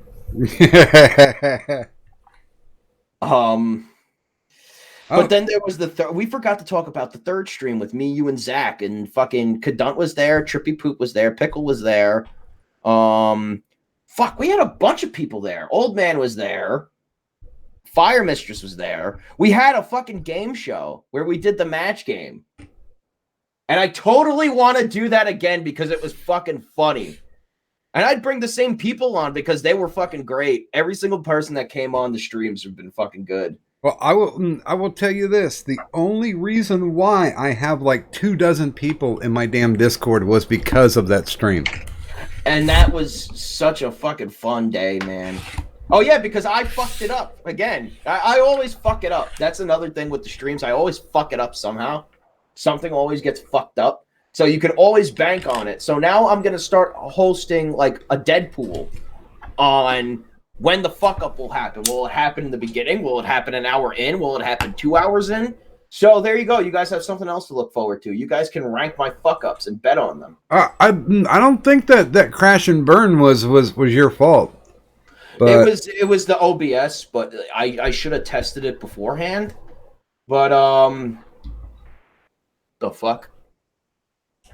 I just heard a loud bang. I'm sorry. My tenant is probably fucking doing shit. But we raised 13, and this is actually important that we brought this up. That's the record holder. Community Service 3 is the record holder. $1,300 were raised for the Polycystic Kidney Disease Foundation, which was presented to us by Jessica H. Mm-hmm. And that was back in September, that stream. Yep. That was back in September. So since September, we have not beaten that record. And now I mean, a lot of things have went on since September, and I'm sure that there's some people that will probably never come on my stream again, which is fine. I'm not losing fucking sleep over it. Believe me, I'm not losing fucking sleep over a lot of that shit. I mean, well, I mean, because I know I was, I helped to pick some of the people, and they were just people was like, yeah, these seem like cool dudes. This was nothing like the Broski benefit, where it was just grist for the mill, just churning them out.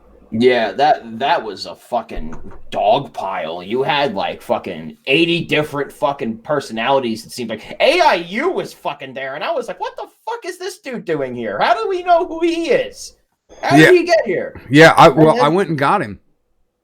Yeah, you got him, and then fucking JoJo got fucking Baked Alaska's manager or something, and she was like a deer caught in the headlights, didn't know what the fuck was going on. Yeah. There was a lot of weird shit that went on for that one, in front of and behind, and I didn't find as much fulfillment with that one as I did with the charity streams that I was involved with that you were running. Well, I mean that was a lot of that was kind of like a sophomore thing, though, dude. A lot of people didn't know how to run something that big at the time. I sure as hell didn't, and I was saying it at the time. I was like, this might be a fucking issue. And, I had nothing to do with the planning of that. So, I mean, I was kind of just like, hey, I'll hop on for a second and burn my fucking skin off for you. But other than that, I don't have fucking time to plan fucking anything like this. And it ended up doing well. And despite what may have happened, it's already a fucking year that happened. And I mean, I still fucking love both Eric and Rob to death. They are a large part of me getting out there and my name getting out there. Those guys had fucking followings way before I did, and they promoted me and always talked about me on the stream and all the dumb shit I would get up to and stuff like that. But I do owe a lot to you as well, because you were actually, fucking jazzing me up about it and keeping me going. Like, dude, this is something you got. You gotta keep going with this. And, I'm glad I listened to that advice from you and I kept fucking going straight ahead, man.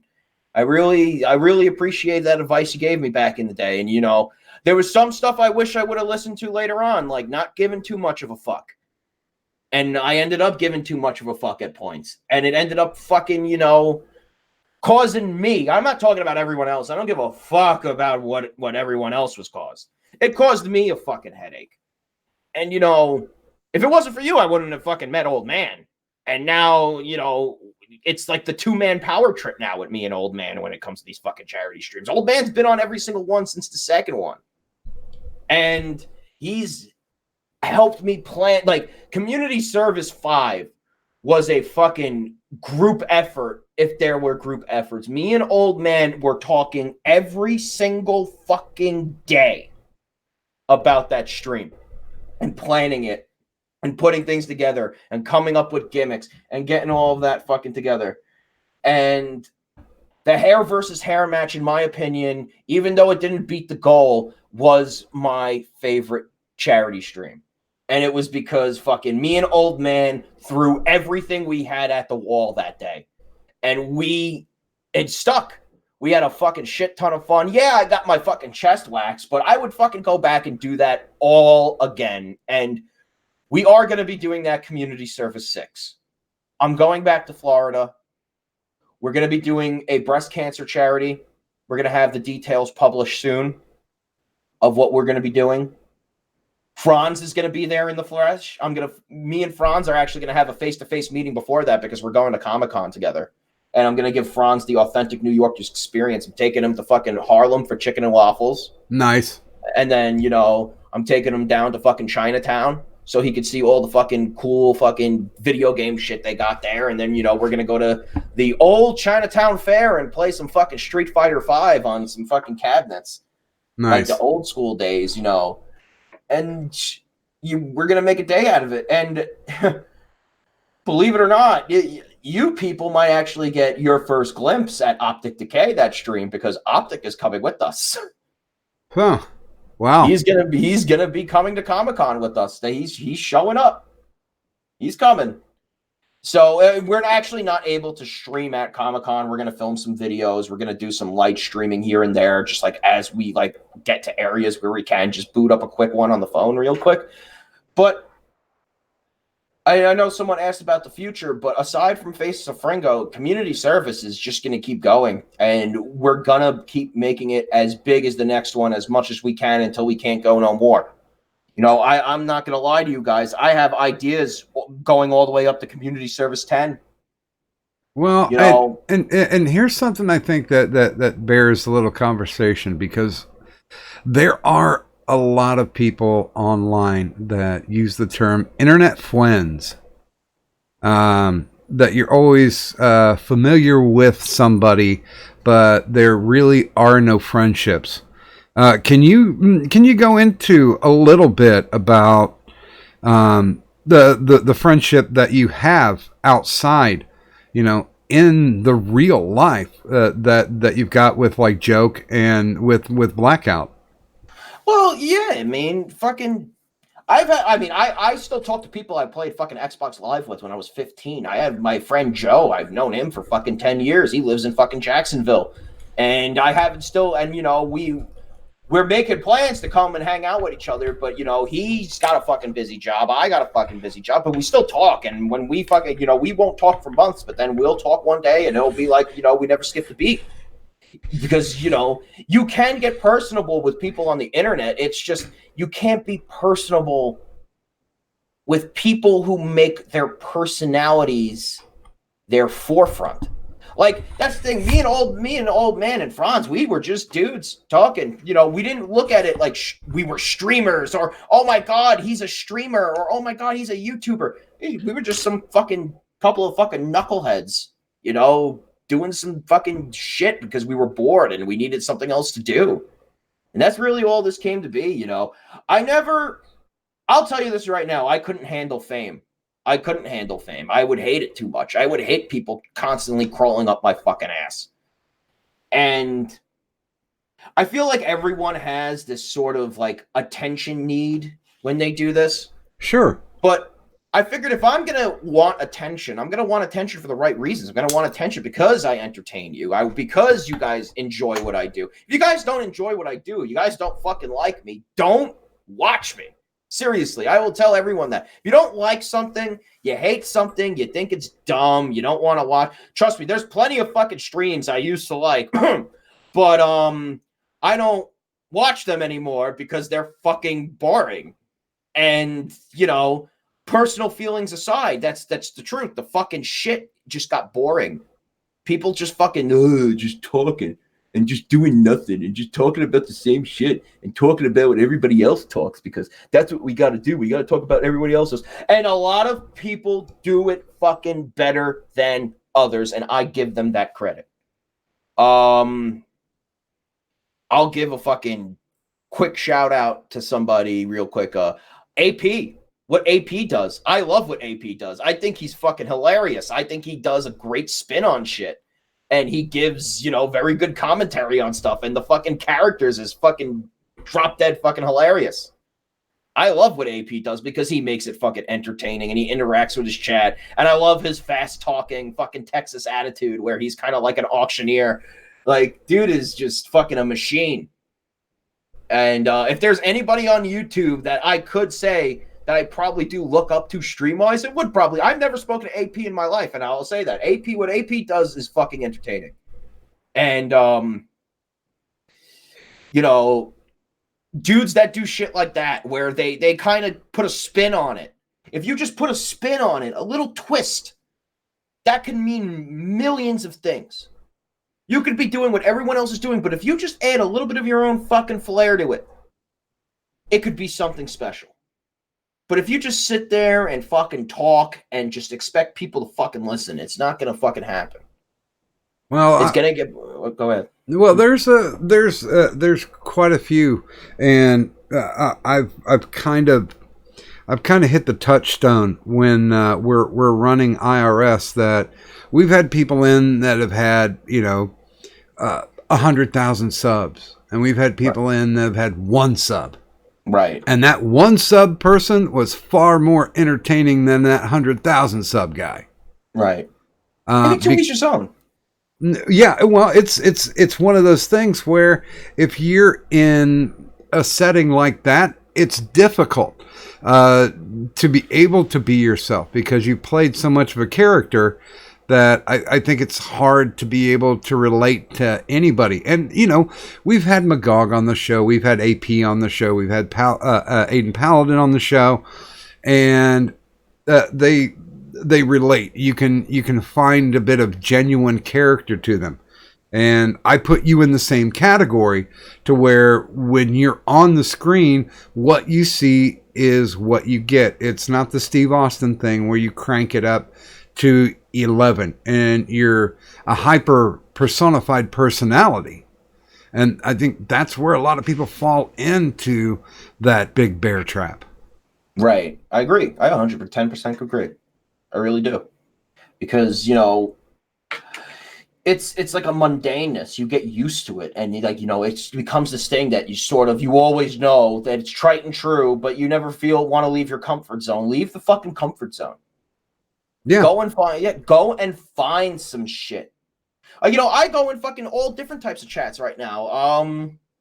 I can tell you some people I fucking watch off the cuff. Obviously I watch the shit my friends do. Obviously I watch it because it's my friends. I watch what they do, and I like what they do. I think Eric's been doing these fucking GTA streams. I've been going in there and doing my Pride Time gimmick and getting everybody all amped up on Pride Month and everything, but it's genuinely funny what they do, because I don't know what it is. Just sometimes just some shit goes down and it's funny. And it's something everybody has done before. It's my interpretation of it. I find it funny. And then there's things like I watch fucking Jim when he does shit. And Jim basically just fucking talks, but I can listen to that guy talk about just about anything. And that's pretty much all he fucking does is just talk. And, he's fucking entertaining. He's fucking funny. He gets people going, and some people can just do that. They just have that natural ability to just fucking get people going. And he's one of those people, that can just talk and have people listen to him. And then you got fucking even smaller time guys, I think Trippy Poop does a good job. I do too. Yeah, I like Trippy. I like his streams. I think he's funny. I like the people he brings on. I think they're cool. I like Trippy streams. I lurk in his chat because he sometimes fucking streams way too fucking late, so I can't watch. But I'll lurk in his chat sometimes. He's got a good thing going over there. Yeah, I have fun ghosting chats too. Yeah, I honestly don't like to announce my presence. Not like I have a big following or anything. But it seems that I can become distracting, right? And I get people like, "Hey, why don't you come into the chat and blah blah blah and this and that?" And I'm like, this is your gimmick, man. I want for me to be able to sit back and enjoy you running it. I don't want my trash mouth in there. I don't care. I'm a shit talker in the chat. There's even some newcomers coming up right now that are fucking doing really cool shit. Like, you got fucking Outlaw doing his session streams now with Byron. Him and fucking Byron are the biggest.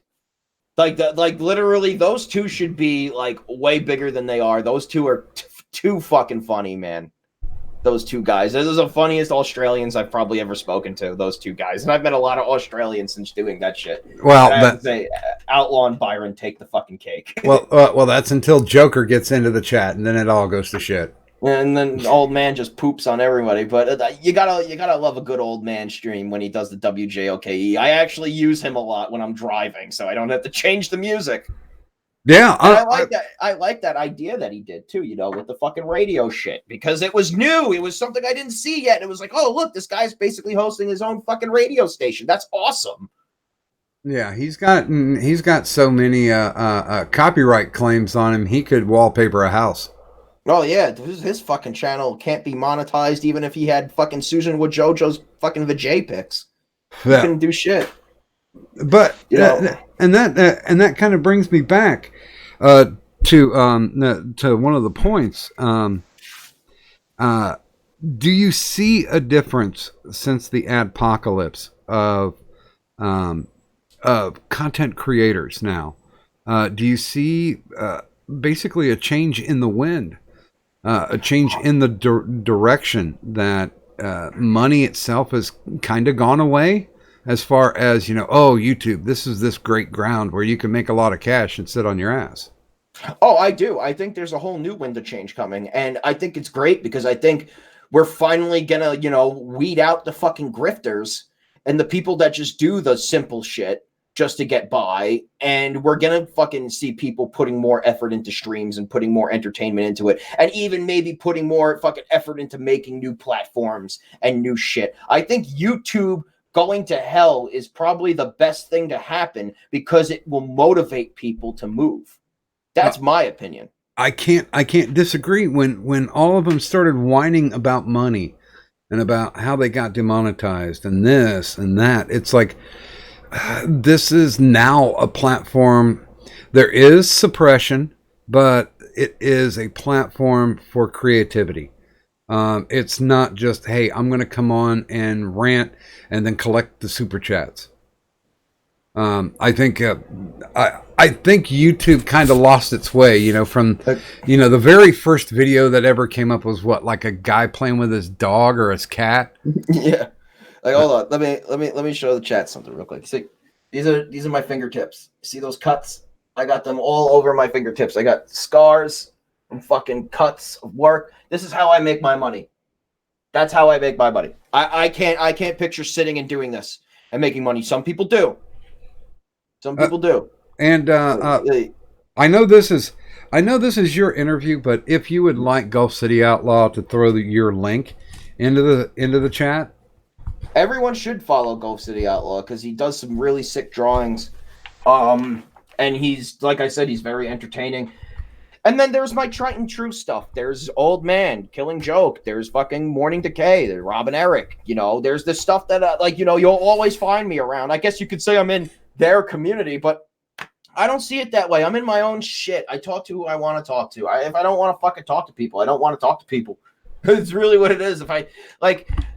There was people I fucked with that I'm not going to lie. I fucked with them because it was funny. It was hilarious to me. I fucked with them. And I'll tell you this right now. I should have just fucking let them be and let them do whatever the fuck they want, because at the end of the day, I don't give a fuck if they like me or not. I don't give a fuck if they care who I like or not. That's their problem if I don't fucking like somebody. So, I'm going to hang out with who I hang out with. I'm going to do what I'm going to do. Whatever people do is what they do. And that's it. You could judge me for whatever little fucking thing you want to judge me for. I don't fucking care. Well, and there's a weird metamorphosis going on with YouTube right now. That there's a lot of people who are spending a lot of their time hate watching. This is the dumbest fucking thing you could possibly do. Is hate watch. You're actually emboldening them to keep streaming by hate watching them. That's literally what you're doing. You're emboldening the person that you don't like to keep fucking going. You're giving them something to fight for. If you truly don't like something, don't fucking watch it. Yeah, because, and I don't think we need to re-explain what algorithms do, but legitimately, if you're clicking a dislike, you're still giving the algorithm something to feed off of. Hold on 1 second, Doc. Frodo, this, Frodo, is not a hand mixer, Frodo. What are you sending to my house, Frodo? Little fucking blowjob. Could it be wishful thinking? I don't know. There he is.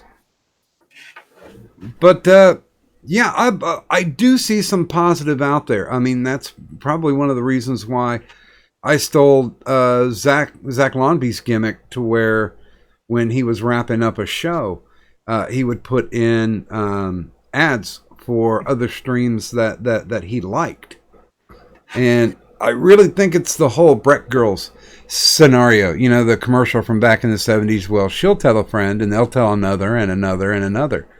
I think word of mouth, and correct me if I'm wrong on this, but I think word of mouth is what gives quality. Oh yeah, of course.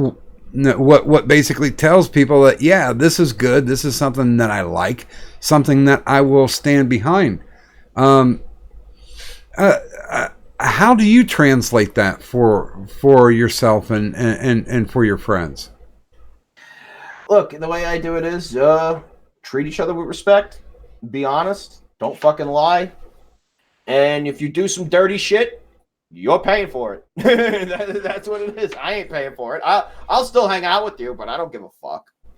You know, that's the way I see it. If you want to fuck with everybody in the fucking internet world, go right ahead. I'm going to be sitting here fucking working on my fucking test and playing my video games in my off time and, you know, going out with my fucking friends in my real life. Like, that's the thing, dude. I can't be fucked to care about other people's problems anymore. Even my real life friends, I tell them, like, you know, if you want to fucking, like, one of my other friends the other day was getting into a fucking Facebook argument. And I was like, dude, you're 26 years old.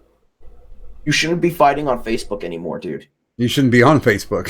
Yeah, you're 26 years old. You should be worried about fucking, I don't know, paying your fucking bills. That's what I fucking worry about. Because, yeah, I may live home with my parents, but I still pay my phone. I still pay my internet. I still pay them rent. I still pay my car note. I still pay my insurance. I still pay my shit. And that's all that matters to me. Is my shit paid? Yeah? Okay, fine. That's all I give a fuck about. Seriously. And that's old man doing that to me. That's old man doing that to me. Because old man's like, listen, you should stop giving a fuck. And I'm like, you know what, old man, you're right. Do you think interneting is an excuse to not adult? Oh, yeah, of course. People do it all the fucking time. They fucking worry about other people's problems so they don't have to worry about their own. That's what I used to do. And then, like, looking at a group of people doing it, I'm like, wow, that could have been me. I'm glad I'm fucking not like that no more. I'm glad I don't give a fuck anymore. So, what would you say that your favorite drawing heat story from the internet is? Somebody coming and puffing their chest up to you. You don't have to mention names. Well, there's the grand old beefy shit stain story where I decided to fuck with a couple of Nazis because one of them was stupid enough to not change the email address I gave them to make a fucking Twitter account. There was that, and I changed his name to Beefy Shitstains, and then fucking gave the fucking account info to fucking other people that didn't like the fucking Nazis. So we fucked with them for like a whole day, and they got all ass blasted, and they called me a gay ops terrorist. I'll never forget that. I literally fell out of my chair fucking laughing when they called me a gay ops terrorist. I was just like, oh boy. Oh boy. And then there was the time where we got a little out of control with a certain Spurg. And the amount of fucking heat that we drew from both of those fucking acts was I should say me, because it was mainly my idea. I was the mastermind behind those two fucking things. And it was mainly just because I was bored at work, dude, and I wanted to fuck with somebody. Like, I think when I made the Beefy Shitstains thing, I was sitting in the fucking DMV waiting to get my new license plates. So what was your what would you say is your favorite troll? Of all time or out of my own catalog? Your own personally.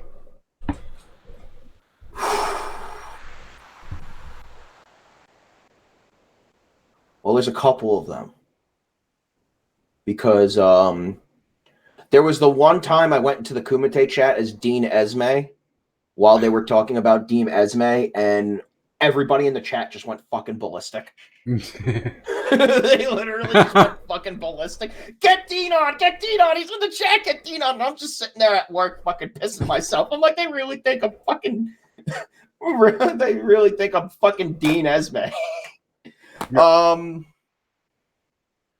Fuck, there was the one time. This is probably one of my favorites. and this is from the Xbox days. And this is from when I was a wee little Fringo. I was 14 years old.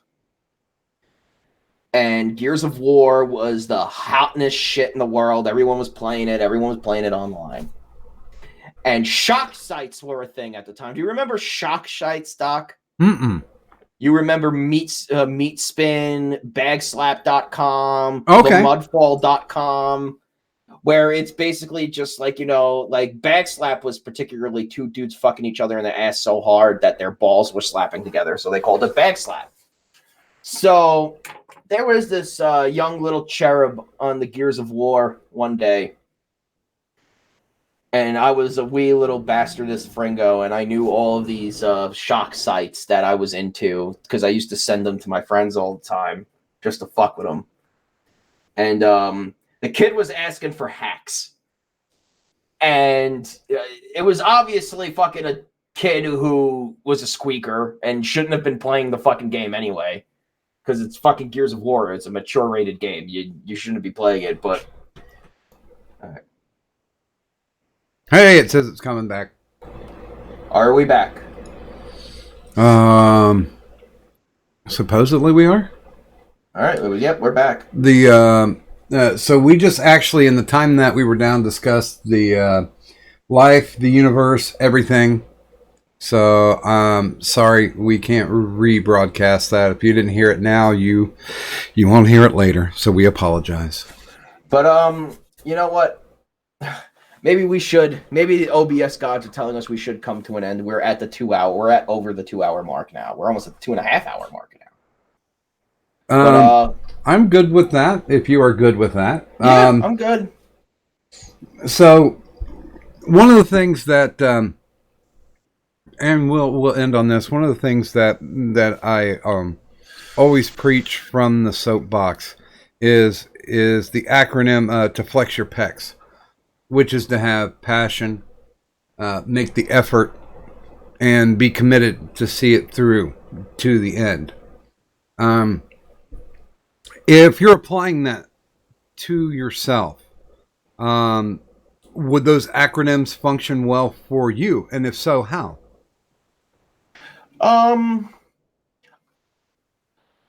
I would say they apply more to me now because, like, before I started doing any of this shit, I'm not gonna lie, I was a quitter. If I got sick of doing something, I dropped it right away. I would fucking give up right away because I just didn't give a fuck. I just wanted to fucking blow through everything in life and have it easy, and that's it. But as time went on and as I got older, I just realized, what my parents said was right. Work was inevitable. Work is always inevitable. You always end up doing work. So you might as well do some work. And it may suck now, but hey, you may dig through shit for 2 days. But you just made $500 in one of those days. And you're going to be able to go out and fucking party your fucking ass off with your friends that weekend. And that's what I do, man. Like, once it hits Saturday, Sunday night, I'm gone. I'm out of here. I'm out the internet. I'm fucking out doing my thing. But it's because I push myself to keep fucking rolling and keep going and just see this through with this job. Yeah, sometimes I hate my fucking job, but I'm going to keep pushing. I'm going to keep going. I'm going to get these tests. I'm going to make the money. And then, eventually when shit calms down, I can worry about having enough fucking time for play. That's what I think a lot of the world should have. They should have that fucking, like you said, like puff your chest out and just move forward. A lot of people don't have that anymore. Do it. Just keep moving and keep doing your shit. And, don't give a fuck what nobody fucking thinks. Only give a fuck what you think. And do you think that to that philosophy that the internet is beneficial or detrimental? I would say it's a two-sided coin. Heads and tails, 50-50. It could work for you. It could not work for you. Never get put in a hive mind. Never get put in a fucking think tank.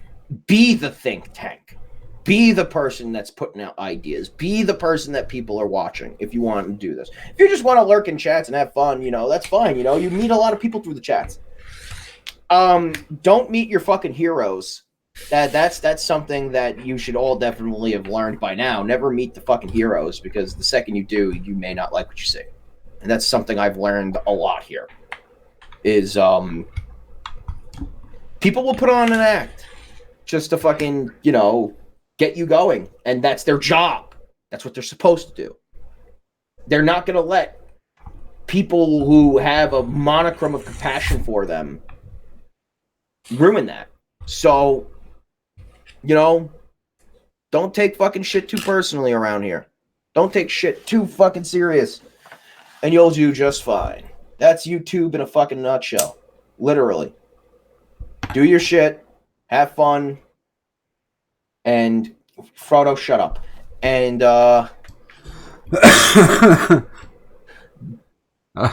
I'm sorry. You just made me lose my complete train of thought, fucking Frodo. It was special, Frodo, and you ruined it. You know what?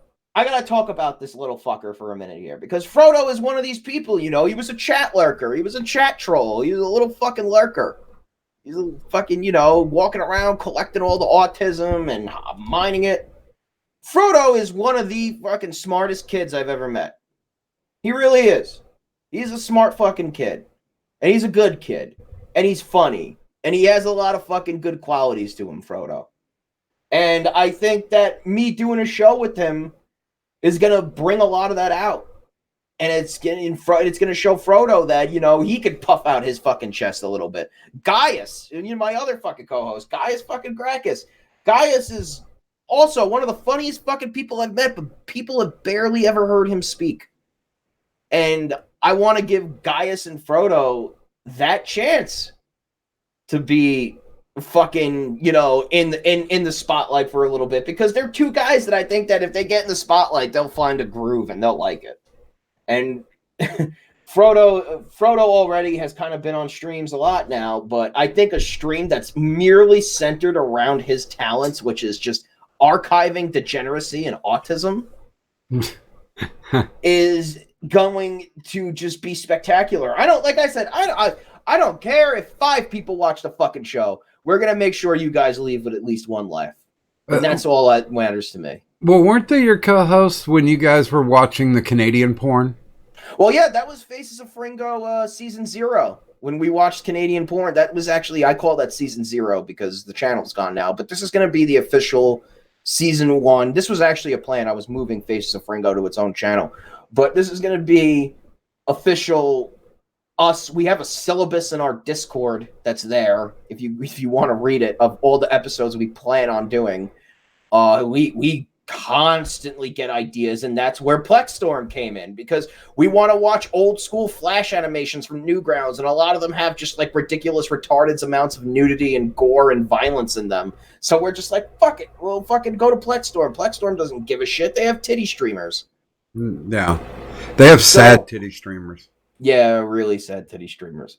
I want to make sure that we've got your words of wisdom before I do the wrap on here. Is there anything else that you'd like to share with the peoples out there watching? Big ups, Liquid Richard. The new album Carrie Diamond dropped today. You all should listen to it. It's fucking dope. Do something because you like it. Don't do something because you think you have to. And in the immortal words, a very wise man, live as long as you love, and love as long as you live. And, all that fucking jazz. But no, seriously, do that. Don't be a dick, be a dude.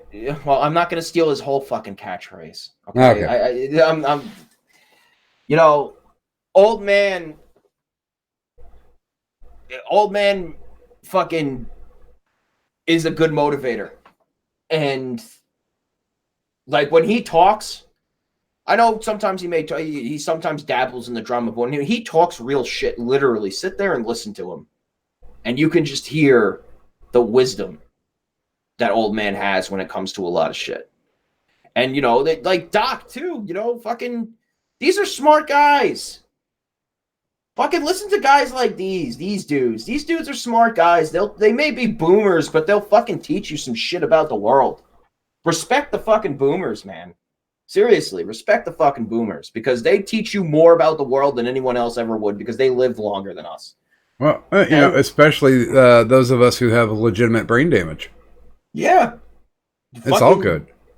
Look at Larry. He's full of fucking wisdom. But, guys, just don't take this too fucking seriously. Have some fucking fun. And that's just about it. Like, if you have fun trolling people, troll people. Just do it in good taste. That's all I say. Like, fucking troll in good taste, my guy. And that, I'll go ahead and roll to the close here. If you're looking for more information on Disky Fringo, a.k.a. Christopher Thomas, down in the descriptor, there's his Twitter, the YouTube, Twitch, and, of course, Plexstorm.